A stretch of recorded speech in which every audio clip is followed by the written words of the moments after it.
You're listening to the Jonesy and Amanda podcast. What do Charles Darwin, Steve Irwin, and my beloved 92-year-old father, Arthur Keller, have in common? Turtlenecks? You're not quite wrong, that's good English, about turtles or tortoises. They all are connected in some way to Harriet, the legendary tortoise that lived at Australia Zoo until it was 176 years old. It didn't start its life at Australia Zoo. It was owned by Charles Darwin before it was owned by Steve Irwin. That's right, yeah. This is a Galapagos tortoise. It is they live that's one of the longest lived ones ever. There is one in Madagascar that lived to 188 years. Is that the same as human years? Is that human years or turtle years? No, it's the same thing. It's not like dogs. It's a year is a year. Mm-hmm. So 176 years. So when someone gives you that for Christmas, it's not just for Christmas. Yeah. It's for 18 million generations. Yeah.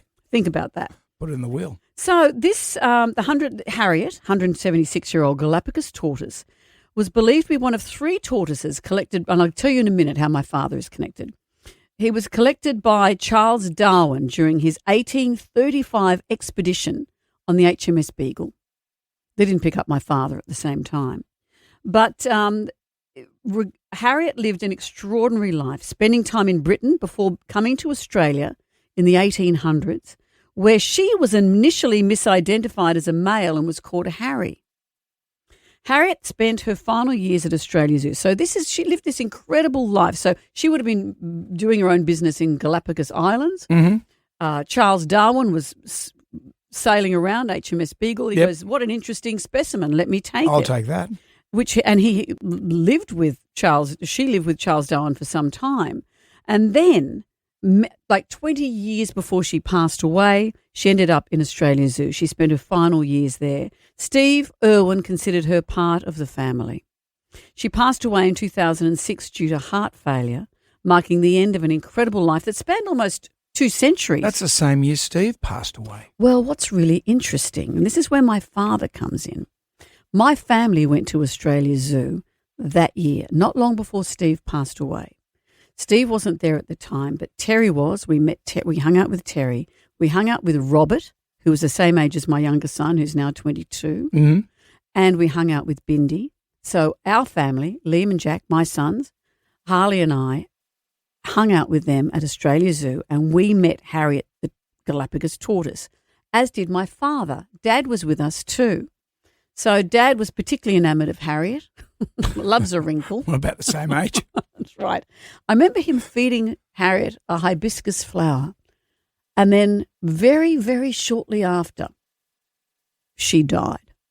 Oh, right. So you're saying your I'm father not saying my off. father killed Harriet. Do they eat hibiscus flowers? Well, this is the thing. I have looked this up over the years, and occasionally they do. It wasn't a poison or anything like that. The timing was she had heart failure, and, she lived 176 years. She looked at her dad and thought, okay, I'm out.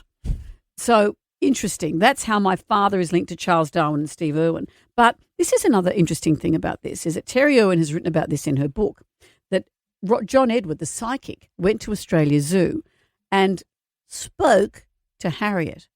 Apparently, he wasn't aware that he could communicate with living animals, and he went to the zoo, and Harriet communicated with him.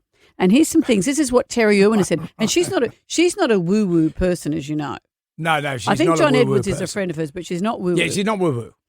She said, although John I think when you say it's like woo, not woo-woo. Just so people think that. Yeah, no, I don't think she's. Not airy-fairy. No, she's not. She said John hadn't been to the zoo before, but Harriet, the tortoise, told him that she used to be in another enclosure, which she liked, but she liked this new one better. And that made sense because apparently her new enclosure was bigger. Harriet had said she liked one of the keepers who had an accent, but it wasn't Australian or American. John couldn't pick it. Then he met Jan, who was English. He said, that's the accent. John said that Harriet had said she'd had blood drawn from her tail, which they said, yes, that's correct. We did a DNA profile on her. But what about this? They thought John didn't get this bit right. John said Harriet misses her blanket. And Terry said, John, Harriet can't have a blanket because she tries to eat everything. Just ask the hibiscus. She misses her blanket, John insisted. After he left the zoo, I asked Steve about it. Did Harriet have a blanket? Nah, mate, Steve said. She'd have eaten it. Weeks went by, and I visited Steve's dad, Bob, and told him about John Edwards, right up to the blanket. And he said he was spot on until he got to the blanket. Oh, and said he was spot on until he got to the blanket. Bob's face, this is the dad, Steve's dad, widened with a big grin. Actually, back in the 80s, he said, a woman knitted a blanket for Harriet. On cold nights before we'd given Harriet a heat lamp, we'd put the blanket over her shell, hoping it would help her contain some of her heat during the night. But Bob said Harriet had that blanket for weeks and weeks until one day she tried to eat it and we had to take it away. So she'd had a blanket, and that all said John's talking out of his wazoo, because why would we give her one? Mm-hmm. And she had a blanket. Extraordinary. Extraordinary. We've gone from woo-woo to wazoo. I know. It's all there at the zoo, at Australia Zoo. If we were playing Yazoo, I'd be happy. So in 2006, just before Steve died, Yes. Harriet the Tortoise died, and my father was responsible. There. Maybe. I mean, there.